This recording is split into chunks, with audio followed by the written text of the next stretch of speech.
Praise the Lord. സ്നേഹമുള്ള സഹോദരങ്ങളെ, പ്രഭാതവന്ദനം. ഇന്നത്തെ സുവിശേഷത്തിൽ പ്രധാനമായും ഈശോ പറയുന്നത് പ്രാർത്ഥനയുടെ ആവശ്യകതയെക്കുറിച്ചാണ്. പ്രാർത്ഥിക്കാതെ നമുക്കൊന്നും മുൻപോട്ട് പോകാൻ സാധിക്കില്ല. 1 മണിക്കൂർ എന്നോടൊപ്പം ഇരുന്ന് പ്രാർത്ഥിക്കുക എന്നൊക്കെ ഈശോ നമ്മോട് പറയുന്നുണ്ടേ. എന്നാൽ ഇന്ന് പ്രാർത്ഥനയ്ക്ക് മറ്റൊരു അർത്ഥമാണ് കാണുക. മറ്റു പലരോട് നമ്മൾ പ്രാർത്ഥന ചോദിക്കുന്നുണ്ട്. എനിക്ക് വേണ്ടി പ്രാർത്ഥിക്കണം, നല്ല കാര്യമാണ്. എനിക്ക് വിശന്നാൽ നമ്മൾ ആരോടെങ്കിലും ചോദിക്കാറുണ്ടോ, എനിക്ക് വേണ്ടി ആരെങ്കിലും ലേശം ഭക്ഷണം കഴിക്കണമെന്ന്? എനിക്ക് ദാഹിച്ചാൽ ആരോടെങ്കിലും ചോദിക്കുമോ, എനിക്ക് വേണ്ടി കുറച്ച് വെള്ളം കുടിക്കണമെന്ന്? എന്നാൽ എൻ്റെ ആവശ്യങ്ങൾക്ക് വേണ്ടി പ്രാർത്ഥിക്കാൻ നമ്മൾ മറ്റുള്ളവരോട് ചോദിക്കുകയാണ്. ഭക്ഷണത്തെക്കാളും നമുക്ക് പ്രധാനപ്പെട്ടത് നമുക്ക് ആവശ്യമായ ശക്തിയാണ്. ബുദ്ധിമുട്ടുകളെ കവർ ചെയ്യാനുള്ള, തരണം ചെയ്യാനുള്ള ശക്തി, പ്രതിസന്ധികൾ വരുമ്പോൾ അതിനെ അതിജീവിക്കാനുള്ള ശക്തി. അപ്പോൾ ആ ശക്തിക്ക് വേണ്ടിയാണ് നമ്മൾ പ്രാർത്ഥിക്കേണ്ടത്. ഈശോ ഫുൾ ടൈം പ്രാർത്ഥിക്കുകയായിരുന്നു അല്ലേ, രാത്രിയിലും പകലും. പക്ഷെ അവൻ ഒന്നും ആവശ്യത്തിന് വേണ്ടിയല്ല. അവൻ്റെ ബുദ്ധിമുട്ട് വന്നപ്പോൾ കല്ല് അപ്പമാക്കി കിട്ടാനായിട്ട് കൊടുക്കൂ എന്ന് പറഞ്ഞുകൊണ്ട് സാത്താൻ അവൻ്റെ അടുത്ത് വരുന്നുണ്ട്. പക്ഷേ അവന് അതിനുവേണ്ടി പ്രാർത്ഥിച്ചില്ല. പിന്നെ എന്തിനാണ് ഈശോ പ്രാർത്ഥിച്ചത്? തൻ്റെ മിനിസ്ട്രി പൂർത്തിയാക്കാനുള്ള ശക്തിക്ക് വേണ്ടി. അതാണ് ഗെത്സമനിലും പ്രാർത്ഥിച്ചത്. മിനിസ്ട്രി പൂർത്തിയാക്കാനുള്ള ശക്തി.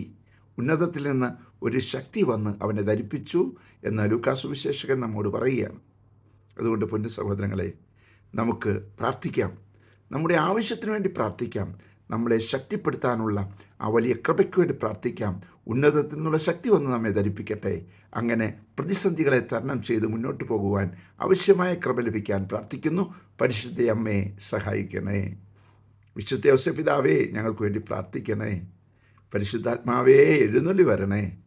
പരിശുദ്ധ പരമ ദിവ്യകാരുണ്യത്തിന് എന്നേരവും ആരാധനയും സ്തുതിയും പുകഴ്ചയും ഉണ്ടായിരിക്കട്ടെ.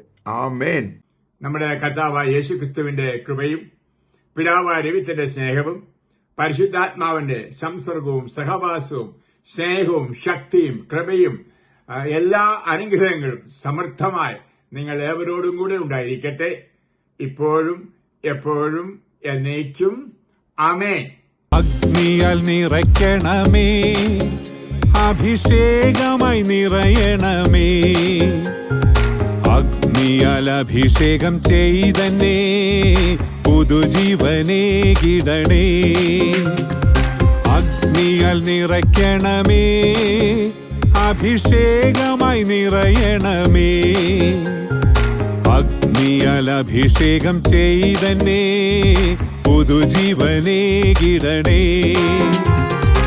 ആത്മാവേ തീനാളമായി ദാസരിൽ വന്നു നിറയണമേ. ആത്മാവേ തീനാളമായി ദാസരിൽ വന്നു നിറയണമേ. അഭിഷേകമായി അനുദിനവും അരൂപിയെ